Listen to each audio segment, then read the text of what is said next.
Hello student, आज આપણે ધોરણ 12 કેમેસ્ટ્રી ચેપ્ટર નંબર 2 દ્રાવણોમાં હેનરીના નિયમ વિશે ભણીશું, એની ઉપયોગિતા વિશે ભણીશું।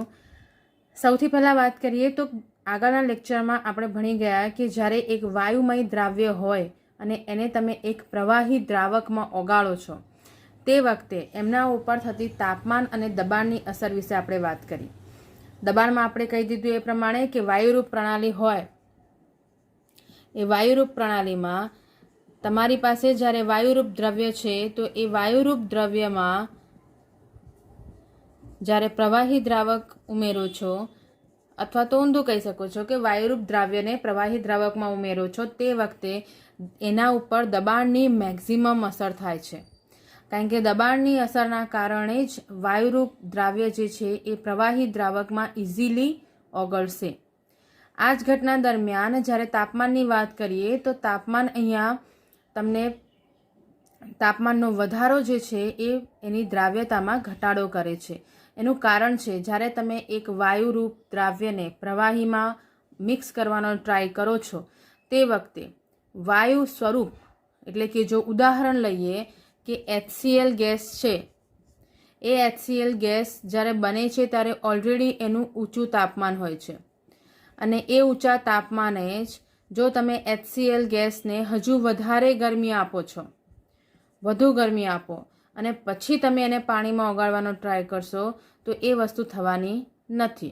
બીજી પરિસ્થિતિમાં આપણે એવું કહી શકીએ કે જો પાણી ઉકળતું હોય અને એનામાં તમે HClનો ગેસ પાસ કરશો તો એ પ્રક્રિયા ઇઝીલી નહીં થાય, કારણ કે બંને તરફથી મળતી ગરમીના કારણે આ વાયુરૂપ સ્વરૂપ જે છે એ પ્રવાહીમાં દ્રાવ્ય થવાનું નથી। માટે જ્યારે તમે વાયુરૂપ દ્રાવ્ય લો છો તે વખતે તાપમાનનો ઘટાડો ફાયદાકારક છે અને એના જ કારણે જો તાપમાનનું પ્રમાણ તમે ઓછું કરશો તો તે વખતે વાયુ છે જે એ પ્રવાહીમાં ઇઝીલી દ્રાવ્ય થઈ શકે। આ બધા જે ચેન્જ આપણે કરીએ છીએ એ ચેન્જમાં, એટલે કે તાપમાનનો ઘટાડો હોય કે દબાણનો વધારો હોય, એ બધા જ જે વસ્તુઓ છે એના માટે જે નિયમ લાગુ પડે છે એ નિયમ છે લ-સટેરિયલનો નિયમ। લ-સટેરિયલનો નિયમ એવો કહેવા માંગે છે કે જ્યારે તમે કોઈ એક રાસાયણિક પ્રક્રિયા દરમિયાન એની પરિસ્થિતિ, એટલે કે દબાણ કે તાપમાનમાં કોઈ પણ પ્રકારનો ફેરફાર કરશો તો પ્રક્રિયા આપમેળે નિપજ તરફ જવાનો પ્રયાસ કરે। આનો મતલબ જો સાદી ભાષામાં સમજીએ, તમે કોઈ પણ પ્રકારનો ફેરફાર કરો છો દબાણમાં કે તાપમાનમાં, એટલે કે તમે એની બાહ્ય પરિસ્થિતિમાં ફેરફાર કર્યો અને એના આધારે જ્યારે પ્રક્રિયકમાંથી નિપજ બનવાની હોય, આ પ્રકારની રાસાયણિક પ્રક્રિયામાં તમારા ફેરફારના અંતે પણ પ્રક્રિયકમાંથી નિપજ તો બનશે જ। એના માટે કોઈ પણ રીતે એ પોતાનામાં ચેન્જ લાવી શકે છે, એટલે કે જ્યારે તમે દબાણ વધારશો તો અણુઓ પોતાનું સ્થાન, વાયુરૂપ પ્રણાલીઓ જે છે, વાયુરૂપ પ્રક્રિયકો છે એ એકબીજાની નજીક આવવા લાગી જશે, પ્રવાહી દ્રાવકમાં ઓગળવા લાગી જશે અને નિપજમાં રૂપાંતરિત થઈ જશે। સેમ તાપમાનમાં પણ એવું થાય। તાપમાનમાં તમે કોઈ પણ પ્રકારનો ચેન્જ કરો છો તેમ છતાં પણ એનામાં એવી રીતે ફેરફાર થશે કે એ પ્રક્રિયા નિપજમાં પરિણમશે। એને લ-સટેરિયલનો નિયમ કહેવાય। કોઈ પણ રાસાયણિક પ્રક્રિયામાં થતા ફેરફાર વખતે લ-સટેરિયલનો નિયમ લાગુ પડે છે। તો વાયુરૂપ હોય કે ઘન દ્રાવ્ય હોય, એ બંનેમાં લ-સટેરિયલનો નિયમ તો લાગુ પડશે જ્યારે તમે તાપમાન કે દબાણમાં ફેરફાર કરો છો। હવે વસ્તુ એવી થઈ કે જ્યારે તમે દબાણમાં ફેરફાર કરો છો તો એ દબાણ જે ફેરફાર કરી દીધો રાસાયણિક પ્રક્રિયામાં કે વાયુરૂપ પ્રણાલી છે એટલા માટે એની અંદર ફેરફાર થયો, એ ફેરફારને નોટ કરવા માટે અથવા તો તમારે એને સમજવું હોય એના માટે સૌથી પહેલાં હેનરી નામના વૈજ્ઞાનિકે એક સંબંધ આપ્યો। હેનરીએ બે વચ્ચેનો સંબંધ દર્શાવ્યો। એ બે પદાર્થ હતા અથવા તો બે જે વસ્તુ હતી એ છે દબાણ અને વાયુની દ્રાવકમાં દ્રાવ્યતા। એનો મતલબ આપણે એવું કહી શકીએ છીએ કે અહીંયા જ્યારે તમે એક વાયુરૂપ પ્રણાલી ઉપર વાયુમય દ્રાવ્ય જે દ્રાવકમાં દ્રાવ્ય થશે એ પ્રણાલી ઉપર જ્યારે દબાણમાં ફેરફાર કરો છો તે વખતે એનામાં શું ચેન્જ આવશે એના વિશેની માહિતી હેનરીએ આપી હતી.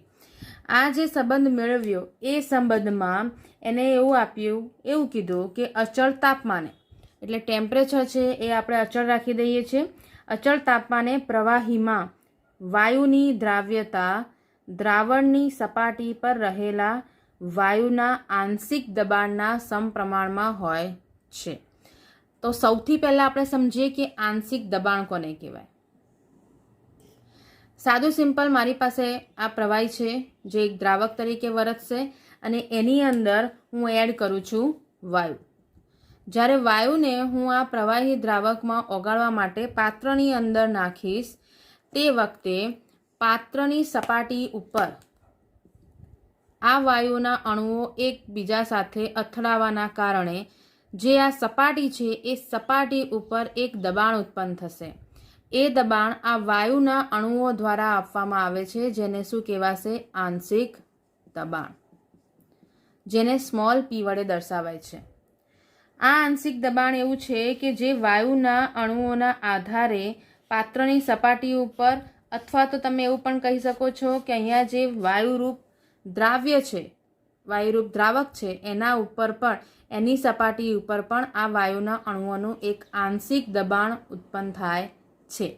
આંશિક દબાણ ઉત્પન્ન વાયુઓના અણુઓની અથડામણના આધારે થાય છે. તો અહીંયા આપણને સંબંધ શું આપી દીધો કે અચળ તાપમાને પ્રવાહીમાં વાયુની દ્રાવ્યતા, એટલે કે આ જે દ્રાવ્યતા છે શાના ઉપર આધારિત હશે? તો એના આંશિક દબાણના સમપ્રમાણમાં હશે. જે રીતે અથડામણ થાય એ રીતે એ વાયુ પ્રવાહીમાં દ્રાવ્ય થઈ શકે. આ જ નિયમની પુષ્ટિ અથવા તો તમે એવું કહી શકો છો કે એને સપોર્ટ કરવા માટે ડાલ્ટન નામના વૈજ્ઞાનિકે પણ આ જ પ્રકારની માહિતી આપી. એણે પણ પ્રવાહી દ્રાવણમાં વાયુની દ્રાવ્યતા માટે આંશિક દબાણને સમપ્રમાણ ગણવાની વાત કરી હતી. આ જ નિયમને જો બીજી રીતે સમજીએ તો એ નિયમમાં એણે એવું કીધું કે દ્રાવ્યના મોલ અંશ આપણે કન્સિડર કરીએ. એ મોલ અંશ જે હોય છે એ મોલ અંશ એ પદાર્થ અથવા તો તમે સાદી રીતે કહી શકો છો તો વાયુનું જે આંશિક દબાણ છે એના સમપ્રમાણમાં મળ્યું. એટલે કે દ્રાવ્યના મોલ અંશ જે છે એ કોના સમપ્રમાણમાં હશે? એ જ દ્રાવ્યના આંશિક દબાણના સમપ્રમાણમાં હશે. અહીંયા દ્રાવ્ય તરીકે આપણે વાયુ લીધો છે એટલે વાયુના મોલ અંશ તેના વાયુના જ આંશિક દબાણમાં સમપ્રમાણમાં હોય છે.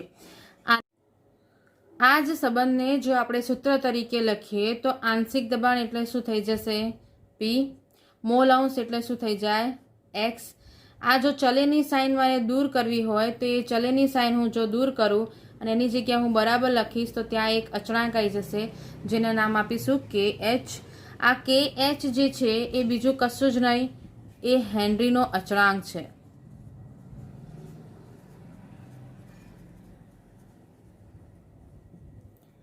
હેનરીનો અચળાંક જે છે સામાન્ય રીતે તમારી પાસે એની વેલ્યુ અલગ અલગ તમને મળી જશે. જ્યારે આ સંબંધ લીધો છે આપણે કે દબાણ અને મોલ અંશની વાત કરીએ છીએ તો એ એકબીજાના સમપ્રમાણમાં છે, ત્યારે એમનો જો ગ્રાફ દોરવામાં આવ્યો, એટલે કે અહીંયા ઉદાહરણ લઈએ કે સપોઝ જો હું HClના આંશિક દબાણ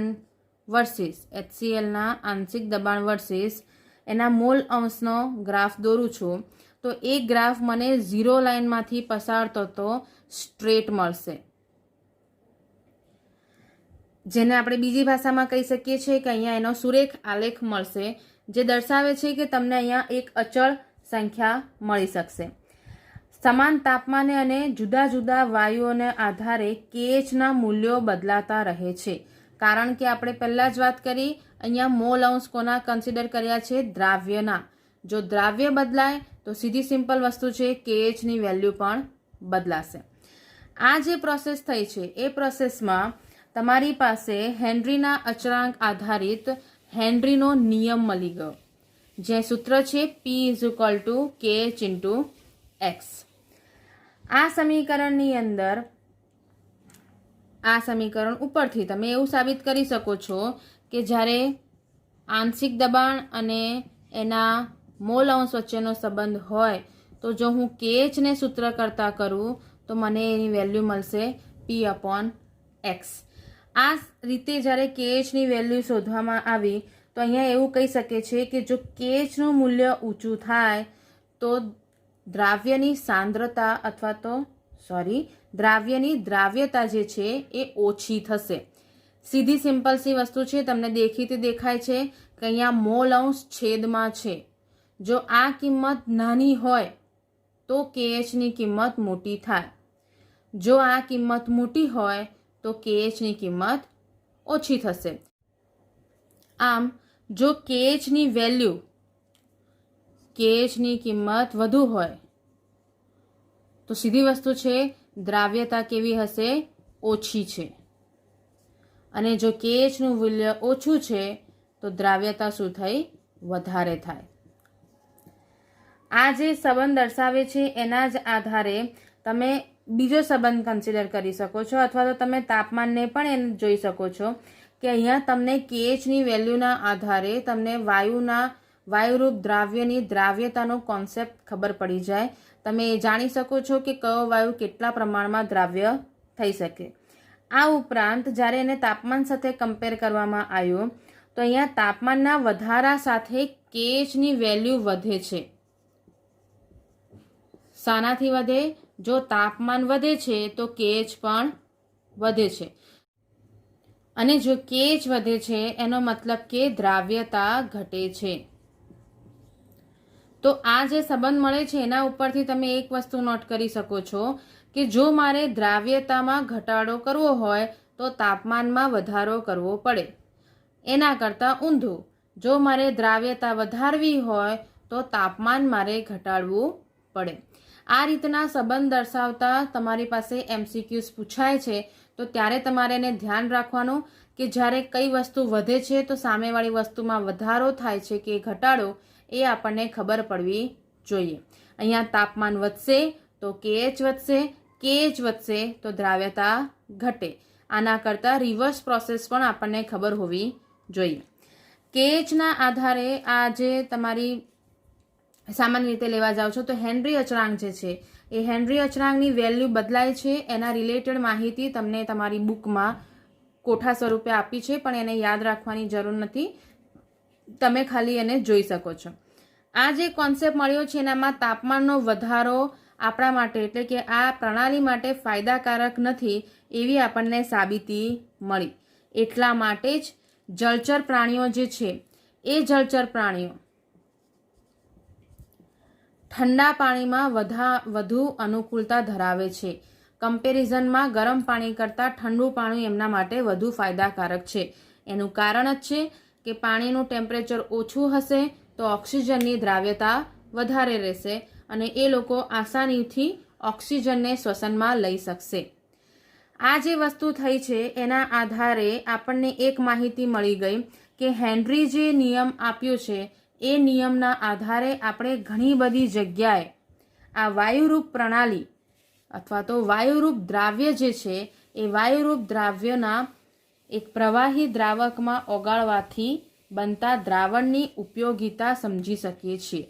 અને એ દ્રાવણમાં પણ જ્યારે દબાણમાં વધારો કરો છો તો એ પ્રક્રિયાઓ કેટલી સરળ બને છે એની માહિતી આપણને મળી શકે છે.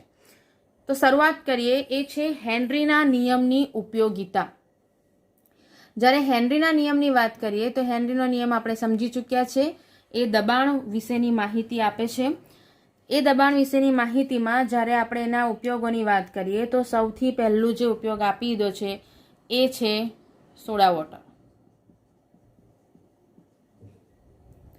બીજું તમે કહી શકો છો આ જે સોડા વોટર છે એની અંદર કાર્બન ડાયોક્સાઇડની જે સાંદ્રતા છે એ સાંદ્રતા વધારવા માટે બોટલને ઊંચા દબાણે બંધ કરવામાં આવે છે. તમે જોયું જ હશે, કોઈ પણ તમે કોલ્ડ્રિંકની બોટલ લાવો છો એ કોલ્ડ્રિંકની બોટલને જો તમે હલાવી અને પછી ખોલશો તેનું પ્રેશર વધારે કર્યું અને એના કારણે અંદરનું જે દ્રાવણ છે એ ફૂલ ઝડપથી બહાર નીકળે છે. આ જે વસ્તુ થઈ એનામાં ઔદ્યોગિક ક્ષેત્રે એ ગેસનું પ્રમાણ વધારવા માટે બોટલને થોડીક હીટ કરી, એટલે કે અંદર દ્રાવણ થોડું ગરમ રાખી, સ્લાઇટ ગરમ રાખવાનું, અને એનામાં વધુ દબાણ હેઠળ કાર્બન ડાયોક્સાઇડ વાયુને એ પ્રવાહીમાં દ્રાવ્ય કરવામાં આવે છે. એકવાર બોટલ ખુલી ગઈ એના પછી દ્રાવણનું દબાણ જે છે એ ઘટશે અને એના કારણે ધીરે ધીરે કાર્બન ડાયોક્સાઇડ ગેસ ઓછો થતો જાય છે. એટલે સૌથી જે દબાણ આધારિત આપણે જે વાત કરી, દ્રાવ્યની દ્રાવ્યતા વધારી શકાય એ વાળો કોન્સેપ્ટ સૌથી વધારે ઉપયોગમાં લેવાયો સોડા વોટર માટે. એ ઉપરાંત બીજી જો વાત કરીએ તો એ છે સ્કૂબા ડાઇવિંગ. સ્કૂબા ડાઇવિંગની વાત કરીએ છો. સ્કૂબા ડાઇવર જે હોય છે એ સમુદ્ર તળિયામાં નીચે જાય છે, જેને આપણે સાદી ભાષામાં મરજીવા પણ કહીએ છીએ.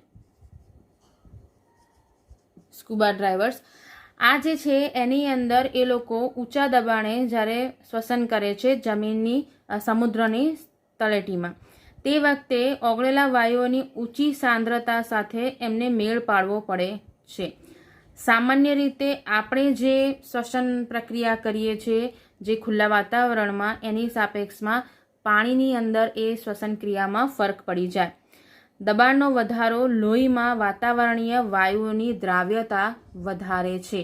સાદી સિમ્પલ વસ્તુ, વાતાવરણીય વાયુ એટલે જે હમણાં નોર્મલ જે આપણી આસપાસ વાતાવરણના વાયુઓ જે છે એની વાત છે, અને એની દ્રાવ્યતા શું કરે? વધારે, જો દબાણ વધારે હોય તો.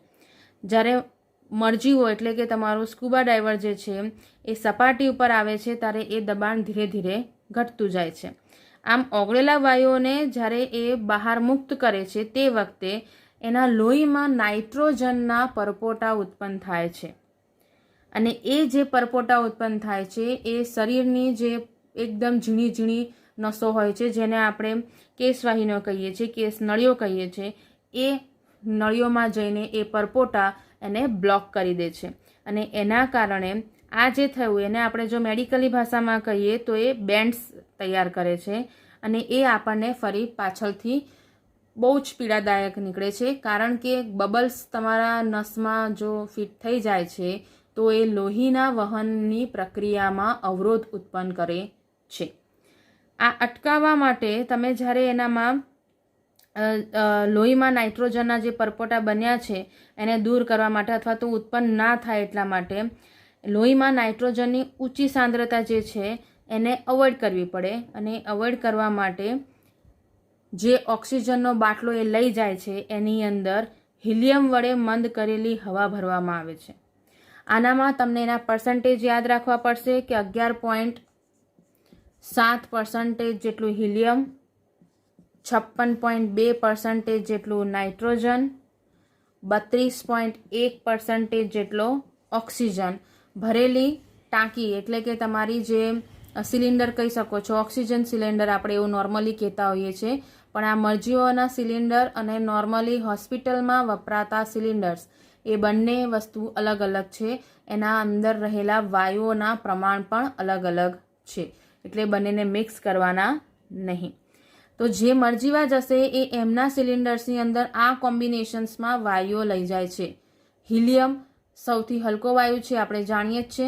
નાઇટ્રોજનનું કોમ્બિનેશન વધારે રાખવાનું કારણ જે લોહીની અંદર દબાણના હેરફેરના કારણે જે નાઇટ્રોજનના પરપોટા ઉત્પન્ન થતા હતા એની ઝેરી અસર અવોઇડ કરવા માટે તમને નાઇટ્રોજનનું પ્રમાણ વધુ ધરાવતા સિલિન્ડર્સ યુઝ કરવા પડે.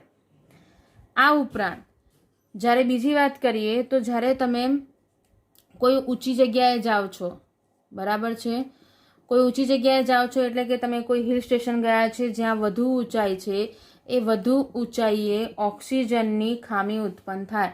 ખામી એટલા માટે કારણ કે અહીંયા ઓક્સિજનનું આંશિક દબાણ જે છે એ ભૂમિગત એટલે કે સીધી સરળ જમીનની કરતાં થોડુંક ઓછું હોય છે, જેના કારણે વધુ ઊંચાઈએ રહેતા લોકો જે છે અથવા તો પર્વતારોહકો છે એનામાં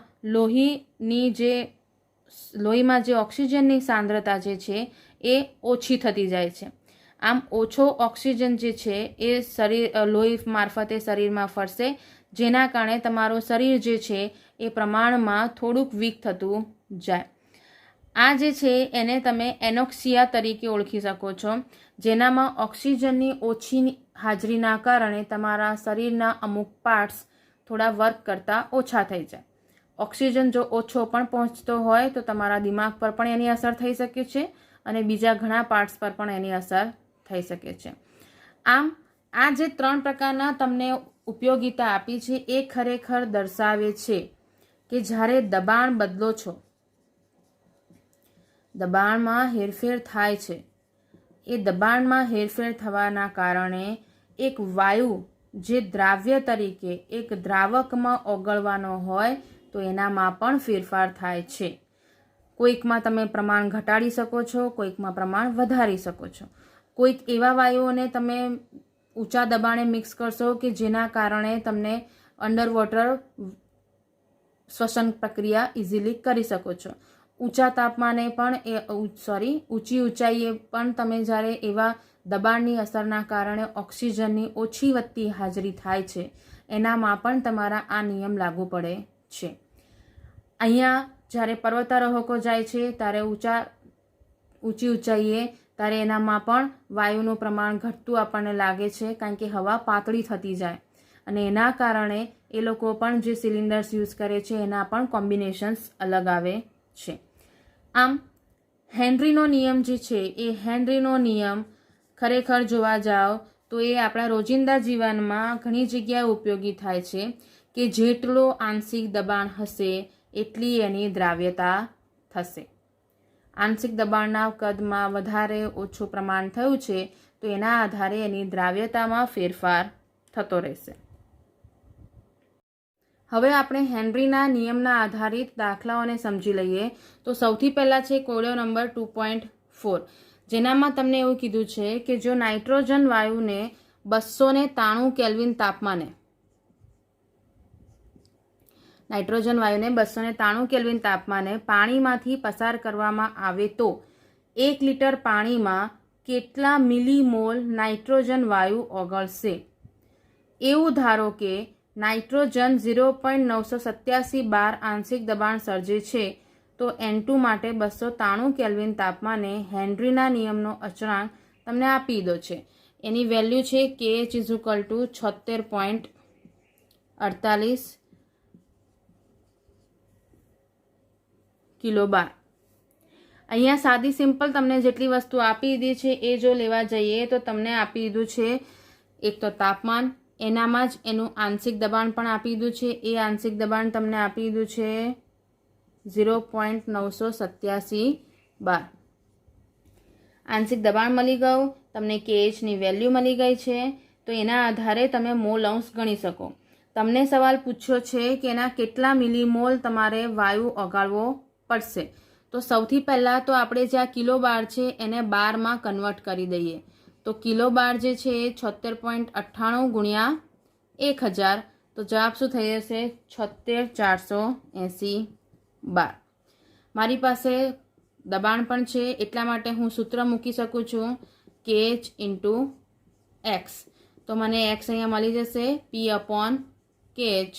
Pની વેલ્યુ આપી દીધી છે, KHની વેલ્યુ આપણે કન્વર્ટ કરી દીધી છે. કેલ્ક્યુલેશન કરશો તો એનો આન્સર તમને આવી જશે 0.401290. એને સાદી ભાષામાં સરળ શબ્દોમાં લખી કાઢીએ તો તમારી પાસે જવાબ આ રીતનો થઈ જશે 1.290 × 10⁻⁵. આ શું થયા એના મોલ અંશ. આ મોલ અંશ છે. કોના મોલ અંશ થઈ જશે અહીંયા? કયો વાયુ આપણે ઓગાળ્યો છે? નાઇટ્રોજનનો.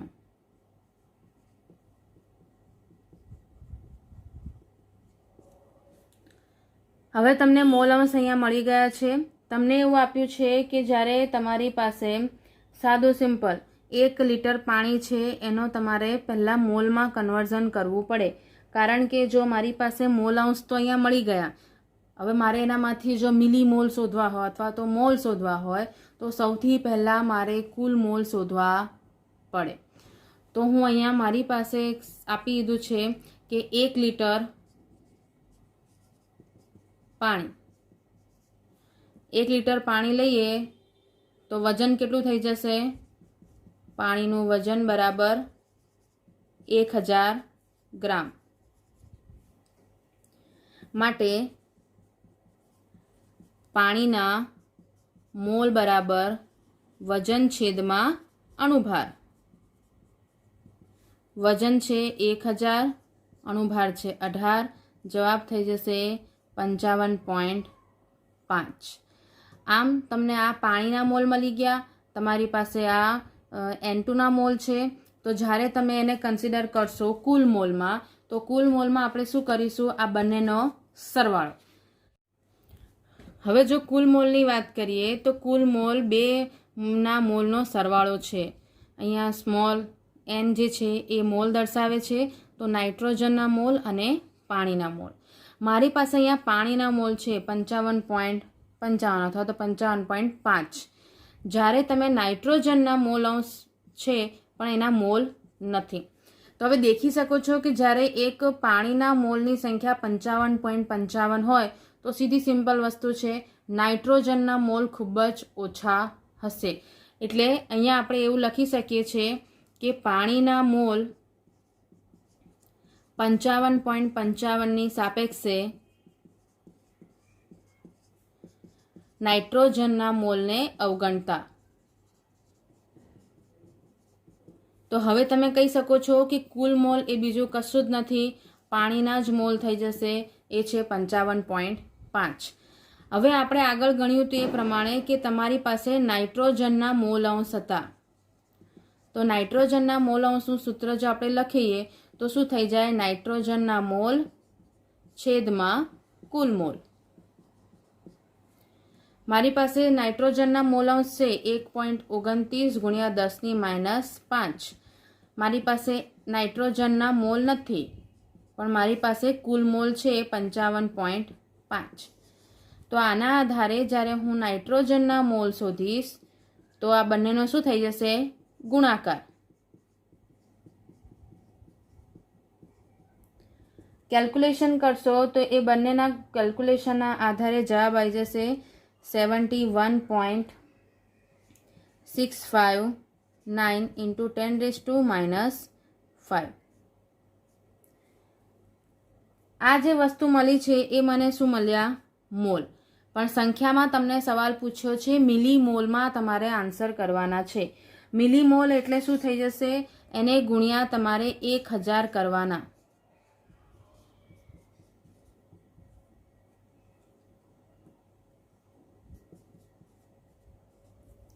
અને ગુણ્યા 1000 કરવા જાઓ તો એના આધારે એનો જવાબ શું થઈ જશે? 0.7165. આ થઈ ગયું મિલી મોલ. ml mol આવી રીતે લખાઈ જશે. આ જે વસ્તુ છે આમ સિમ્પલ જ દાખલો છે, તમારે ખાલી ધ્યાન રાખવાનું છે કે તમારે કઈ વસ્તુ પહેલાં યુઝ કરવી પડે. અહીંયા આપણને મોલ અંશ આપેલા હતા. મોલ અંશમાં તમને જો મોલ શોધવા કીધું હોય તો યાદ રાખવાનું હંમેશા કુલ મોલ ગણવા પડે.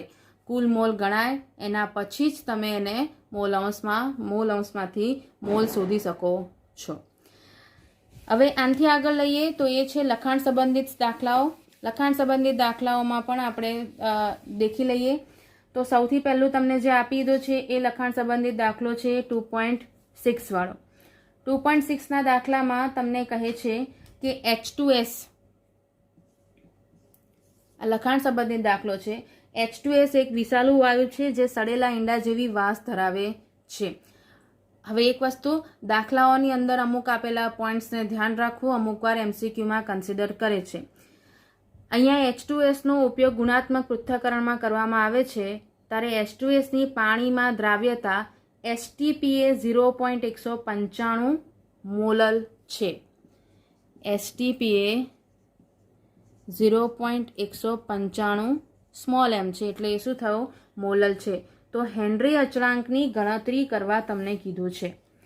અહીંયા જો વાત કરીએ છીએ તો H2Sની પાણીમાં દ્રાવ્યતા આપી દીધી છે અને એ એની મોલાલિટીમાં આપ્યું છે. મોલાલિટીને તમે ડાયરેક્ટ મોલમાં કન્સિડર કરી શકો છો. એટલે આ જે થયું છે એને આ એની દ્રાવ્યતા આપી છે એને જ હું કન્સિડર કરી શકું છું. માટે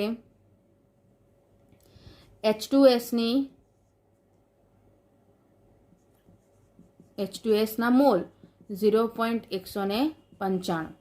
આ એના ડાયરેક્ટ મોલ આપણે કન્સિડર કરી શકીએ છીએ કારણ કે મોલાલિટી આપી છે જેનું સૂત્ર આપણે પહેલાં ભણી ચૂક્યા છે. એના આધારે તમે એના જે મોલાલિટી જે આપી છે એને જ એના મોલ કન્સિડર કરી શકો છો. આના જ આધારે તમે એવું કહી શકાય છે કે H2Sના મોલ તો આપણને મળી ગયા. મોલાલિટીના આધારે તમે દ્રાવકનું વજન પણ કન્સિડર કરી શકો છો અને એ વજન આપણે કેટલું લઈશું 1 કિલોગ્રામ, જેને સાદા નાના એકમમાં કન્વર્ટ કરીએ તો એ શું થઈ જાય 1000 ગ્રામ. આમ હવે આપણને અહીંયા H2S એટલે કે દ્રાવ્યના મોલ મળી ગયા, દ્રાવકનું મને વજન મળી ગયું. દ્રાવક તરીકે કોણ છે અહીંયા પાણી, તો એના આધારે હું પાણીના મોલ ગણી શકીશ. કારણ કે વસ્તુ જોવાની છે કે શોધવા શું કીધું છે, તો તમને હેનરીના અચળાંકની ગણતરી કરવા કીધી. હેનરીના અચળાંકની ગણતરી ત્યારે જ થાય જ્યારે તમે H2Sના મોલ અંશ ગણી શકો. અને H2Sના મોલ અંશ ગણવા માટે તમારી પાસે કુલ મોલ હોવા જરૂરી છે. આ મળી ગયા પાણીના મોલ. માટે કુલ મોલ તમે ગણી શકો. હવે કુલ મોલમાં શું થઈ જશે, H2Sના મોલ પ્લસ પાણીના મોલ. H2Sના મોલ તમને આપી દે છે 0.195, પાણીના મોલ આપી દે છે 55.55. જવાબ થઈ જશે 55.745 મોલ. આ મળી ગયા આપણને કુલ મોલ. હવે આની અંદર જ્યારે તમારે વાત કરવાની છે પર્ટિક્યુલર H2Sના મોલ અંશની, તો H2Sના મોલ અંશ બરાબર H2Sના મોલ છેદમાં કુલ મોલ. H2Sના મોલ છે તમારી પાસે 0.195 ડિવાઇડેડ બાય 55.745. તો તમે જ્યારે આની કેલ્ક્યુલેશન કરશો તો એનો તમારી પાસે આન્સર જે છે એ આન્સર આવી જશે 0.00349. આ તમને મળે છે H2Sના મોલ અંશ. સામાન્ય રીતે તમને અહીંયા વેલ્યુઝ આપી દીધી છે. STPA આપણે એની ગણતરી કરવાની છે અને આપણને KH શોધવાનો છે. તો મને એક પદ મળી ગયું છે, એ છે મારું મોલ અંશ. હવે આની અંદર જ્યારે તમે KHની વેલ્યુ ગણો છો તો તમારે બીજી એક વેલ્યુની જરૂર પડશે, એ છે એના આંશિક દબાણની. તો અહીંયા જ્યારે H2Sની વાત કરીએ છીએ તો નોર્મલ STPA એનું આંશિક દબાણ તમારે અહીંયા ગણતરીમાં લઈ લેવાનું છે, એ છે 0.987. 0.987. આ STPA વાયુ H2Sનું આંશિક દબાણ છે. માટે જ્યારે તમે આ સૂત્ર ઉપરથી P = KH × X, એનામાં મારે જો KH શોધવું હોય તો હું સૂત્ર કરતાં કરી દઈશ એને. Pની કિંમત મારી પાસે છે 0.987. Xની વેલ્યુ મેં હમણાં શોધી 3498. તો જવાબ તમારી પાસે શું થઈ જશે 282.16. એકમ આવી જશે 12. શરૂઆત આપણે કરી હતી, તમારે મોલ અંશ શોધવાના હતા. મોલ અંશ શોધવા માટે મેં પાણીના મોલ શોધ્યા, પછી બંનેનો સરવાળો કર્યો, H2Sના મોલ અંશ ગણ્યા. Pની કિંમત તમને આપી દેશે એક્ઝામમાં, તમારે બંનેમાંથી KHને સૂત્ર કરતાં કરવાનો અને તમને જવાબ ત્યાં મળી જશે. આમ અહીંયા લખાણ સંબંધિત દાખલાનો જવાબ તમને અહીંયા મળી ગયો. એવી જ રીતે બીજો લખાણ સંબંધિત દાખલો છે, એની કિંમત જો વાંચીએ, લખાણ સંબંધિત દાખલો 2.7. પાણીમાં CO2 માટેનો હેનરીનો અચળાંક 298 કેલ્વિન તાપમાને, એટલે અહીંયા હેનરીનો અચળાંકની વેલ્યુ આપણને આપી દીધી છે 1.67 × 10⁸ પાસ્કલ. પાસ્કલ પણ દબાણનો જ એક એકમ છે. 298 કેલ્વિન તાપમાને 2.5 એટમોસ્ફિયર CO2 દબાણ હેઠળ સંકુલિત કરેલા 500 ml સોડા વોટરમાંના CO2ના જથ્થાની ગણતરી કરો. KHની વેલ્યુ મળી ગઈ, આંશિક દબાણની કિંમત આપી દીધી છે, બરાબર છે. તમારે એના આધારે એને કન્વર્ટ કરવાના. અહીંયા તમને શોધવા કીધું છે CO2નો જથ્થો, એટલે અહીંયા CO2નો જથ્થો મતલબ તમારે એનું વજન શોધવું પડે. આની અંદર જો વાત કરીએ છીએ તો સૌથી પહેલાં તમને પાસ્કલ અને એટમોસ્ફિયર એ બે એકમોનો સંબંધ જોવો પડે. એક એટમોસ્ફિયર બરાબર 1.01325 ઇન્ટુ 10⁵ આ પાસ્કલનો સંબંધ છે. એટલે કે જો તમારી પાસે એક એટમોસ્ફિયર આપ્યું હોય અને એને પાસ્કલમાં કન્વર્ટ કરવું હોય તો તમારા આ સંખ્યા વડે એને મલ્ટીપ્લાય કરવું પડે. એના કરતાં ઊંધું જો પાસ્કલને એટમોસ્ફિયરમાં કન્વર્ટ કરવું હોય તો તમારે એને એટલા વડે ભાગવું પડી જાય. એ રીતની વાત થઈ. તો આને જ્યારે આપણે સાદું રૂપ આપીએ મારે 2.5 એટમોસ્ફિયર છે તો એને મારે કન્વર્ટ કરવા છે તો હું એને મલ્ટીપ્લાય કરી દઈશ આ કિંમત વડે. વધારે આંકડા એટલા માટે લેવાના કે તમને એક્યુરેટ એનો આન્સર મળી શકે. હવે હું આને સાદું રૂપ હમણાં નહીં આપું. હું અહીંયા પહેલાં મોલ અંશ શોધવા માટે મોલ અંશને સૂત્ર કરતાં કરી દઉં. તો x = P/kh બરાબર. પીની કિંમત તમારે હમણાં જ લખી છે આપણે ઇન્ટુ 10⁵ છેદમાં 1.67 ઇન્ટુ 10⁸. ઘાતના કન્વર્ઝનોમાં ધ્યાન રાખવાનું કે હંમેશા સાદા કેલ્ક્યુલેશન પહેલાં કરી દેવાના, પછી ઘાતને બાદબાકી અથવા તો સરવાળાની સ્થિતિમાં ગોઠવી દેવાના અને પછી જ એનો ચેન્જ કરવાનો. તો જ્યારે તમે આનું સાદું રૂપ આપશો તો એની કિંમત તમારી પાસે આવી જશે 1.5168 ઇન્ટુ 10⁻³ આ કિંમત હું સાદી સરળ કરીને લખું છું એટલે એનામાં ધ્યાન રાખવાનું. અહીંયા તમને આ મળી ગયા મોલ અંશ. આ જે મોલ અંશ મળ્યા છે એ તમને કોના મળશે? CO2ના. CO2ના એટલા માટે મળે કારણ કે તમારે અહીંયા વાયુ જે છે એ CO2 દ્રાવ્ય થયું છે. હવે સૌથી પહેલી વસ્તુ જે મળશે એ છે તમારે આના CO2ના મોલ શોધવા પડે. ફરીથી પ્રશ્ન એ જ આવ્યો, મોલ અંશ આપ્યા છે, મારે મોલ શોધવાના છે. તો ફરીથી મારે કુલ મોલ શોધવા પડે અને કુલ મોલ શોધવા હોય તો તમારે એનામાં પાણીનો ઉપયોગ કરવો પડે. તો સંખ્યામાં તમે જોઈ શકો છો તમને અહીંયા આપી દીધું છે કે 500 ml સોડા વોટર છે એનામાં CO2નો જથ્થો શોધવાનો છે. 500 ml આપ્યા છે એટલે સૌથી પહેલાં આપણે પાણીના મોલ શોધવા હોય તો વજન છેદમાં અણુભાર. વજન તરીકે અહીંયા શું લેવાઈ જશે? 500 ml કરો કે 500 ગ્રામ કરો, વસ્તુ સેમ થશે, ભાગ્યા 18. તો એનો જવાબ તમારી પાસે મળી જશે 27.77. આ મળ્યા પાણીના મોલ. મારે શોધવાના છે CO2ના મોલ.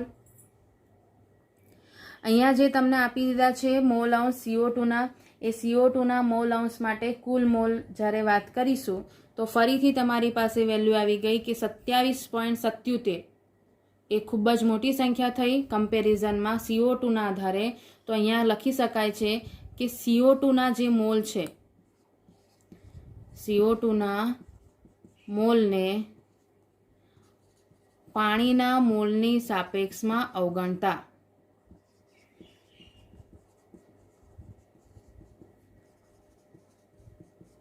હવે આપણને એમ થાય કે કેવી રીતે આપણને ખબર પડી કે કાર્બન ડાયોક્સાઇડના મોલ નાના હશે. તો તમે અહીંયા મોલ અંશની વેલ્યુ જોઈ શકો છો 10⁻³ ઘાતમાં છે. એટલા માટે તમે કહી શકો છો કે CO2ના મોલની વેલ્યુ ઓછી હશે. હવે તમે આના આધારે જ્યારે કિંમત મૂકશો તો મને CO2ના મોલ અંશ હોય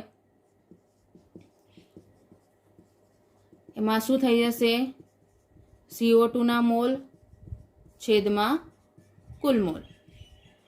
કુલ મોલમાં સાદું સિમ્પલ શું આવી જશે? પાણીના જ મોલ ગણાઈ જશે. એ કુલ મોલમાં CO2ના મોલ આપણે અવગણી દીધા છે.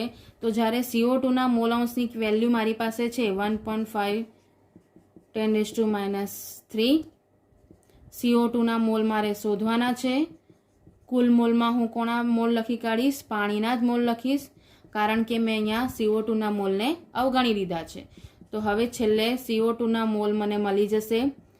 બંનેનો ગુણાકાર કરીશું.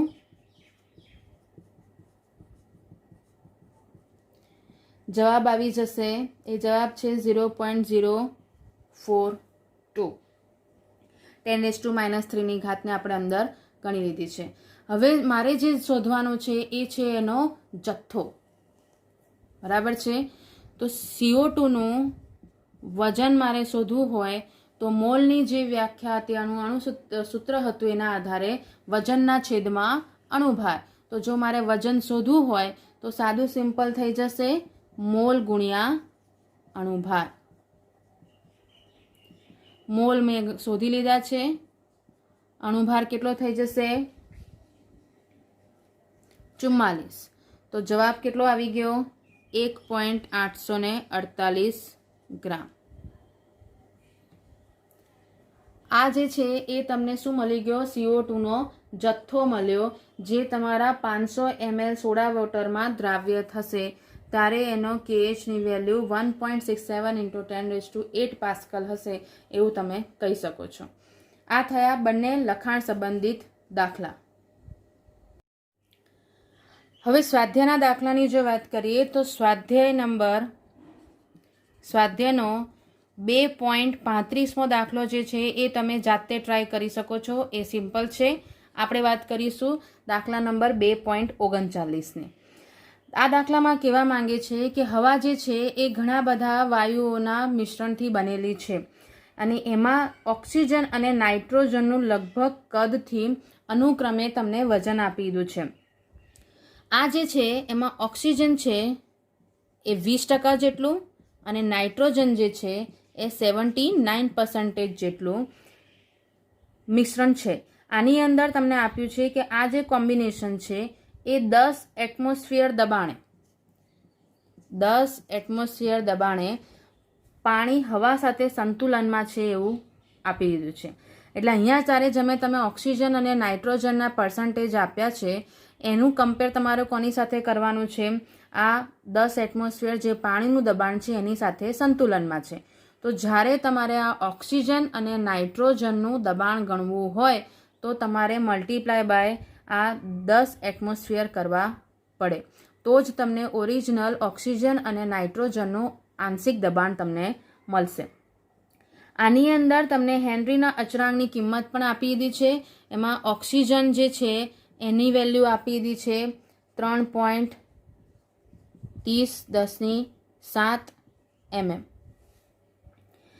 mm જે છે એને તમે મિલીમીટર કન્સિડર કરી શકશો. આ એનું માપ આપી દીધું છે દબાણને માપવાનું. એવી રીતે KH જે આપ્યું છે એનામાં પણ તમને KHની વેલ્યુ નાઇટ્રોજન માટે આપી દીધી છે 6.51 10⁻⁷ mm. તો આ બંને વાયુઓનું પાણીમાં સંઘટન ગણવાનું છે. મતલબ કે તમારે આના મોલ અંશ ફાઇન્ડ કરવાના છે.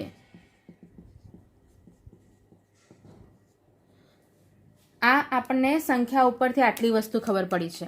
હવે જો આપણે કન્સિડર કરીએ તો તમારી પાસે સૌથી પહેલી વસ્તુ જે શોધવાની આવી જાય એ છે વાયુના આંશિક દબાણ.